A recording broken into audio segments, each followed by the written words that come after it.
On May 24, Pope Francis issued the Laudato Si letter to the Catholic Church worldwide. In it, he said this: climate change is a global problem with grave implications, environmental, social, economic, political, and for the distribution of goods. To discuss how Wisconsin Catholics are responding to that call to action, my thanks to John Huebscher, Executive Director of Wisconsin Catholic Conference, and Father Michael Irwin of St. Catherine Drexel Parish in Beaver Dam. Gentlemen, thanks very much for coming in to discuss the Holy Father's May Encyclical. Thank you for having us. Well, it begins this way. Let's begin with a quote from one of the first paragraphs. Earth cries out to us because the harm we have inflicted on her by our irresponsible use and abuse of the goods with which God has endowed her. We have come to see ourselves as her lords and masters, entitled to plunder her at will. The violence present in our hearts, wounded by sin, is also reflected in the symptoms of sickness evident in the soil, in the water, in the air, and in all forms of life. We have forgotten that we ourselves are dust of the earth. Well, we have a new pope with a new style in Pope Francis. We've seen this on a number of issues. Were you gentlemen, as Catholic leaders, surprised by the tone of this? And give us a little history of the encyclicals, if I've got the word right. Well, an encyclical is a letter, and it's the highest form of papal church teaching other than a statement from a council of the church. Popes have been writing encyclicals for centuries, mostly on internal church issues, but about 125 years ago, Pope Leo started writing what we call the social encyclicals on social issues of concern in society. Until 1961, these were letters to bishops. The Pope, as Bishop of Rome, writing to other bishops. What started with John the 23rd in the 60s, Pacem in Terris, Peace on Earth, was written to all people of goodwill. And that's what this is. It's in the line of encyclicals written to everybody. This is not a letter only to Catholics. It's a letter to everybody on the earth, on our common home, and it's an invitation to dialogue. We have to talk among ourselves about how we, working together, are going to nurture this earth that is part of God's gift to us and for which we are responsible. John, I'm going to ask a question as a non-Catholic. Does this encyclical then constitute the Church's not laws but teaching on a specific subject? It's an important development of expression of papal teaching.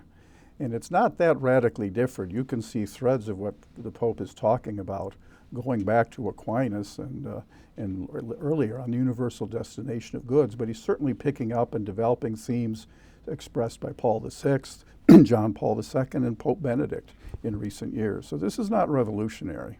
Father, you had mentioned you just got back from Alaska. Did this resonate with you as someone who had just seen the beauty of Alaska? Very much so. I mean, our planet is gorgeous. It's a lovely place, and it's fun to go visit all different pieces of it and the like. But you go to a place like Alaska, which was wilderness and was a new state just 50 years ago, and now they've got 6-lane highways and to transport you out to go see glaciers, but you can't see the glacier from the Glacier Information Center anymore because the glacier is nowhere close to the information station anymore. It's retreating up the mountain because glaciers are retreating, and it seems to be speeding up. Yeah. Okay. So. I understand. Is the tone of this, did it surprise you because it is a clear call to action? You know, I've read most of it. It's a 246 paragraph, 40,000 word, but did the tone of imperative surprise you, John? Not really. Again, I think if you look back at what's been said in recent decades, there's a growing awareness in the church, as there is throughout the world, that our common home is in trouble, and we need to be more vigorous and vigilant in how we take care of it and how we live our lives personally to further or inhibit the effort of taking greater care of creation. As well as, please, in the United States, we don't talk about environment as much. Though we do a lot for the environment, we don't talk about it as clearly anymore. Other parts of the world, though, Europe and South America, from which the Pope is from, they are talking about these issues much more clearly. So some of that imperative and clarity comes from his perspective from South America and from Europe. Well, you've been following as I have some of the reaction to the papal encyclical, and I'm just going to quote Jeb Bush, former Florida governor and one of 16 now Republican candidates for president. Jeb Bush said, "I don't get economic policy from my bishops or my cardinals or my pope. I think religion ought to be making us better as people and less about things that end up getting in the political realm." Mr. Bush is respectfully saying, he's a practicing Catholic, as we know. He's saying that this is the Pope meddling in politics. Your reaction? Well, I'm all for putting religion first when you're hanging out at a religion, but you just get into the first page of the Bible and they're already talking about the environment. You know, they're already talking about creation and how creation was meant to be good, and then our relationship with creation, our relationship with one another. All of that's within the first 2 chapters of the book. So it's kind of hard, actually, I think, to study religion and certainly Judeo-Christianity without talking about the environment or necessarily the public policies that go behind that environment.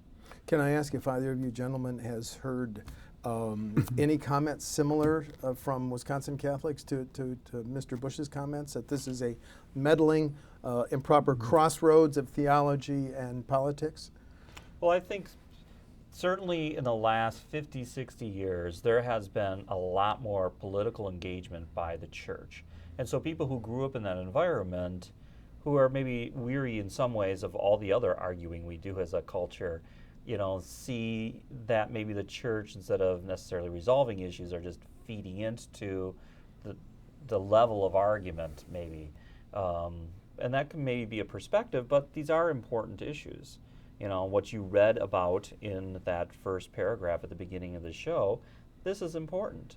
You know, the rate of species going extinct, the rate of glaciers shrinking is important. And so, you know, all of us would love peace and tranquility. I love visiting monasteries and going on quiet retreats, but that doesn't excuse us from having to deal with reality, and sometimes that requires arguing with each other. John, you work in the Capitol a great deal. You've heard some of the debate between the D's and R's over climate change and related issues. Is the Pope Democrat on climate change, my friend? No, I wouldn't think so. I think the Pope's bishops don't think in political, partisan categories. I think the Pope is articulating Catholic teaching and reflecting on the world around him through a religious lens. And that's what this document is I'm taking my religious values, my moral principles, looking at the world in which I live, and inviting other people to talk with me in religious and other terms about it. That's not a Democratic response, that's not a Republican response, that's a very Catholic response. And like John Paul II before him, he connects our interest in the vulnerable within the environment, you know, various vulnerable species, to the connection to the vulnerable in our society, which is the poor, and the vulnerable, such as unborn children. And so he connects the dots through all of these things. And I think so he's thinking in categories that aren't necessarily what we would call Democratic or Republican. They're more crossed over than that. Okay. And I would add, that's very consistent with our Wisconsin tradition. If you think about the people who contributed to our legacy of care for the environment, you see them in both parties, both here and nationally. And so I don't sense at all that this is a partisan issue, and that in speaking in favor of stewardship of resources, the Pope is taking sides here. Well, you're talking about Senator Nelson starting Earth Day, our legacy here, and the Knowles Stewardship Fund, things like that. Right. John? Yes. Well, on June 18th, Bishop Morlino responded to this, and he encouraged, well, I want to read what he said. I would encourage everyone to take the time and with an open mind and open heart to read the encyclical for themselves. It is rather long and it won't be an easy read, but don't allow pundits or reporters, even ones you might trust, to tell you what the Pope's letter is or isn't about or what it says. Is it realistic, gentlemen? This encyclical is about 40,000 words. I set out to read it this morning and I only got about a half, 2/3 before other chores interrupted. Is it realistic to ask your parishioners, Father, to read 40,000 words? Well, first off, as John was saying before we got together here, it's a very readable document. It's not filled with a lot of technical language that is going to necessarily slow a person down. It's an impassioned call to action as a and, wordsmith. And I'm sure there's many people who would polish off novels much longer than this in the course of sitting on a beach. Yeah, it's kind of fun to sit on a beach. As I was up in Alaska enjoying my vacation, reading this encyclical about protecting this beautiful creation is actually a nice little get-together of ideas. But most churches also have leaders, priests and deacons and lay leaders who will distill down some of this and put it out in chunks also. So that helps people to get some of the main themes within this encyclical. I think Bishop Merlino was only echoing what the Pope himself wrote near the end of the document, which he encouraged people to read it. And I think, we'll get into when we talk about lifestyle in a few minutes perhaps. I think the Pope understands, and we should all understand, that this is a conversation that is not going to end in a week or in a semester. Leo XIII wrote the first social encyclical in 1891. It took probably 20 years. You started to see some of the responses to what he said about the condition of labor to be enacted in Wisconsin and other places where the progressives started to succeed. And then 20 years after that, before we had the responses of the New Deal, reflecting many of the things that Leo talked about. So this is not, this is not a topic du jour. I think the Pope is anticipating an ongoing conversation that will take a long time to get started, and then will play out. We hope that it will have a long shelf life, because the earth, we hope, has a long shelf life. Well, how does this encyclical, thoughtful, emotional, and passion, how does it cut through the 24/7 news cycle and the 30-word soundbite that a lot of Americans live by now, gentlemen? And I think that's exactly what he challenges, is the impasse we've come to on environmental issues because we aren't spending enough time to really push through the whole thing. I think our own attention deficit that we have as kind of a societal norm is keeping us from handling a whole bunch of different issues. But he would see that as related to our problem that we don't get, that we are from the dust of the earth. We don't feel the dust of the earth. We don't slow down and be with the earth. And because of that, I think we live at this frenetic pace. They're all interrelated issues. And one way we cut through it, and popes before him have said the same thing, is we witness by the manner in which we behave, Yes. and the way we talk about and come at these issues. So if we start to model the thoughtful conversation and dialogue, and start to model a sincere re-examination of how we treat the earth, that has a way of being contagious over time. That was the case with Rerum Novarum on the condition of labor, and there's no reason it can't be the same way now. And I think the Pope, when you read the final paragraphs, he's very hopeful about what we as people will be capable of doing in terms of saving and improving our common home. And he includes 2 prayers at the end that he Yes. hopes, prayer for the earth and et cetera. But here's my question. John, you indicate that some of these encyclicals have a lifespan of years and decades, correct? Sure. But the language in here, especially in paragraph 21, here's my question. Do we have that long, when he writes things like this, the earth, our home, is beginning to look more and more like an immense pile of filth. That conveys an urgency. Is there any dissonance there in the long lens approach versus the immediacy of dealing with, in his words, a pile of filth? Well, I think he's certainly saying we have to take this seriously and start paying attention to it now, and start talking among ourselves about how all of us in our daily choices and in our broader public policies are going to take better care of the earth. So I don't know that that's incompatible with having a layperson take as much time as they need to read this and think about it as it is for those of us who do this on a regular basis to maybe give it a higher profile and join others who are already telling us we have to act quickly. I don't think they're incompatible. Indeed, I think they're complementary. He says, and this is in paragraph 53, we still lack the culture needed to confront this crisis. Father, how do you take this bite size and relate it to your parishioners? That is a wonderful question, because I think that has to do with living in right relationships, which in the Gospel of Luke is something spoken about on a regular basis, is how can we live in right relationships. What's curious is Jesus would use as many environmental, agricultural terms to teach us how to live in right relationships. And for us to slow down and stop and think about that, to say that, okay, if we had faith the size of a mustard seed, that's a concept that a lot of people know even outside of Christianity, of a line that Jesus uses, that so to sit and think with a little mustard seed, or pick your own little seed from the garden and think, if I believed in the future, believed in myself, believed in my church, believed in my city, as much as, just this little bit, as big as this little seed, it's amazing the amount of things we could get done. And I think that's the cultural shift we need, is to truly have faith in ourselves. And I think, but again, that's another environmental issue. It's all woven together.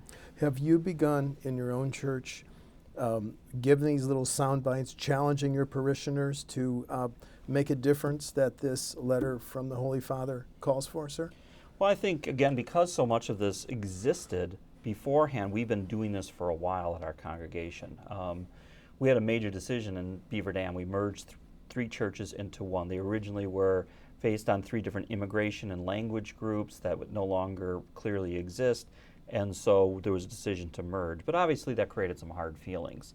And so there was some thought as to whether or not we should build a new complex to get better energy efficiency from that complex, as well as to heal some of those rifts, which is, again, such a classic American rich world way of thinking about things, that, we are going to buy something and it's going to help us feel better about ourselves, as opposed to maybe trusting a little bit more in God, having some hard conversations, having some good conversations with each other, building reconciliation, keeping the older buildings as opposed to ripping them down, which is, and to otherwise take a giant cornfield and where there's hawks, spinning over heads. These are the choices we had. We ended up choosing to stay in the city, close to the people, have our reconciliation with each other through a retreat, and then be able to make our buildings higher efficiency, but otherwise make a lighter footprint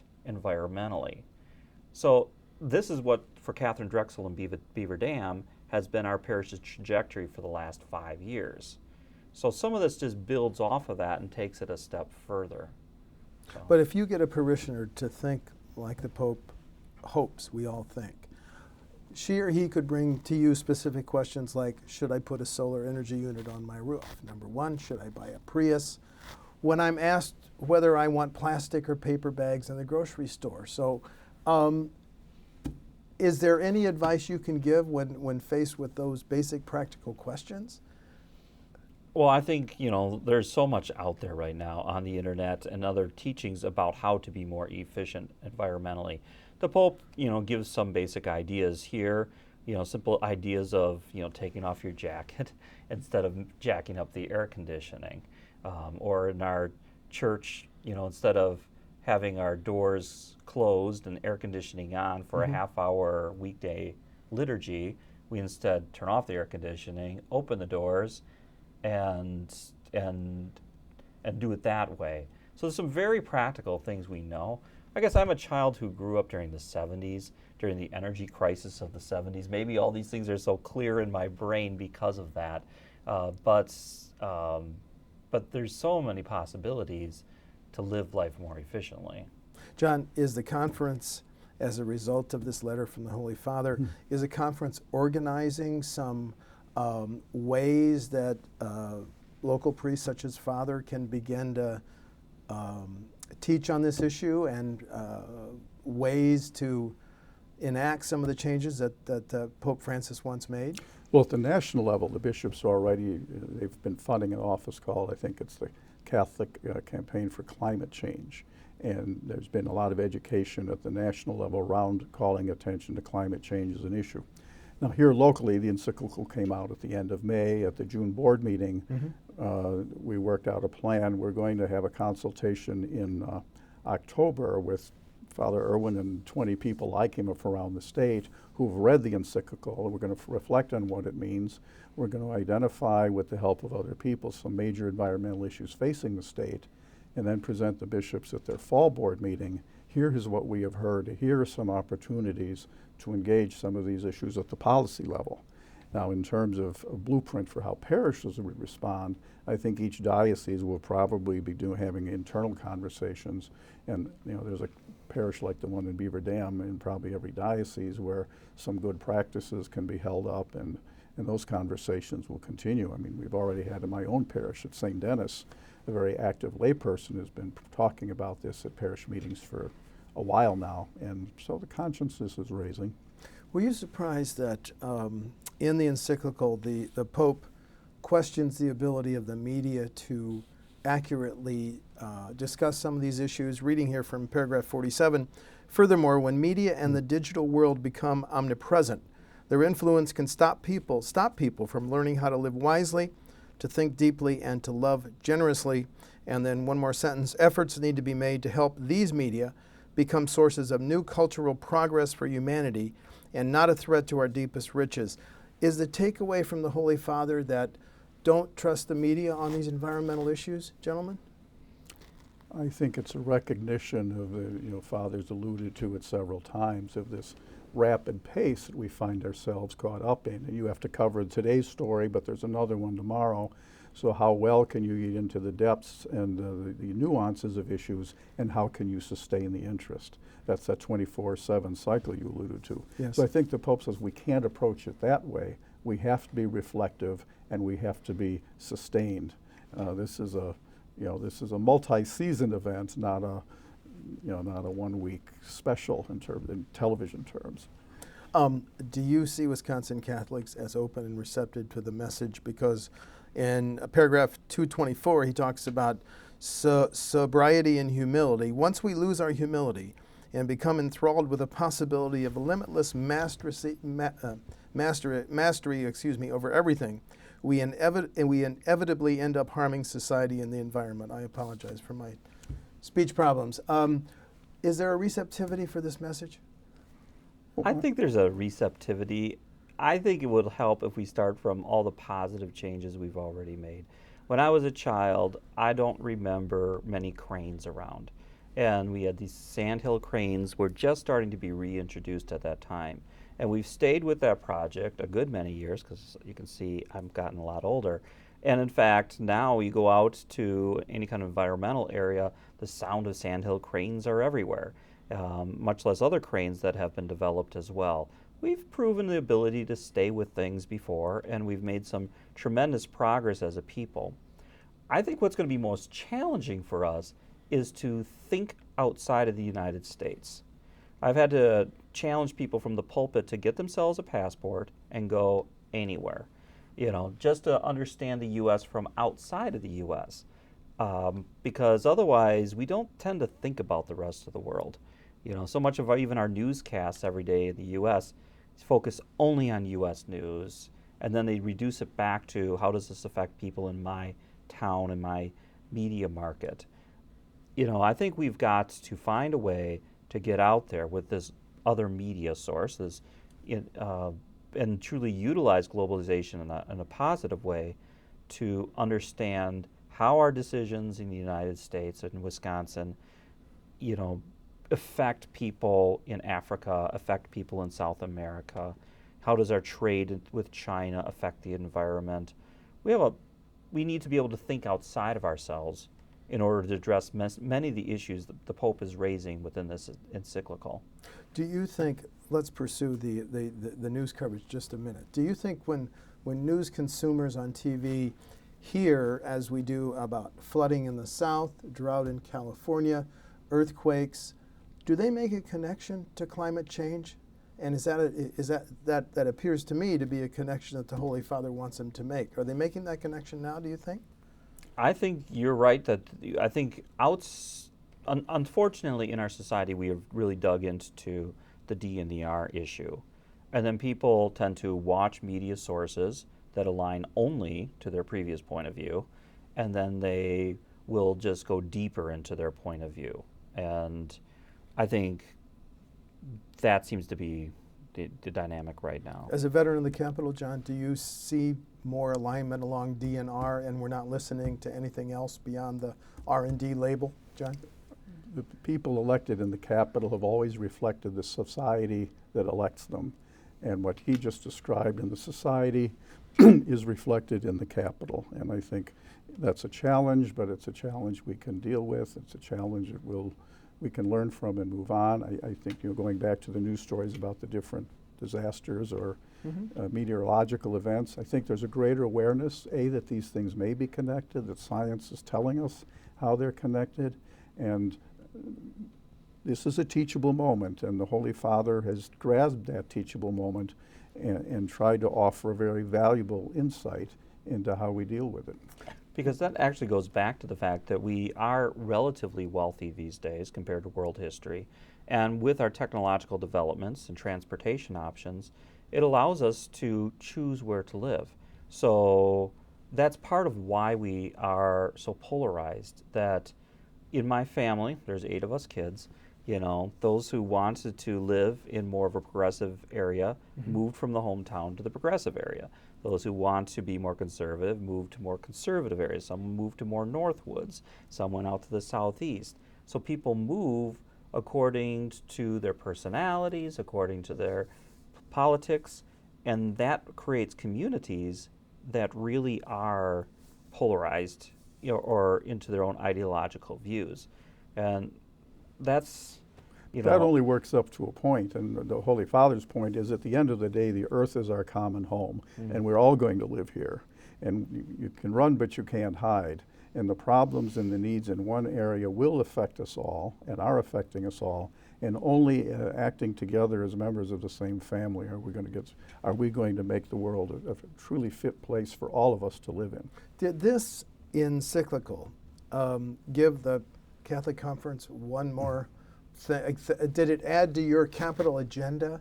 I'm speaking here because of the paragraph 232, not everyone is called to engage directly in political life, which the Catholic Conference does. Society is also enriched by a countless array of organizations which work to promote the common good and to defend the environment, whether natural or urban. As a result of the encyclical, do you have an expanded mandate in terms of the capital, John? Well, the bishops will determine our mandate. I think certainly the expectations are there, and I think the Pope has reminded us of what we can offer in terms of our biblical and theological tradition, and in the experience of Catholics and our neighbors, and how we can do a better job of being stewards of creation. So yes, I think that's a challenge and an opportunity, and I anticipate that we'll look for ways to live up to that.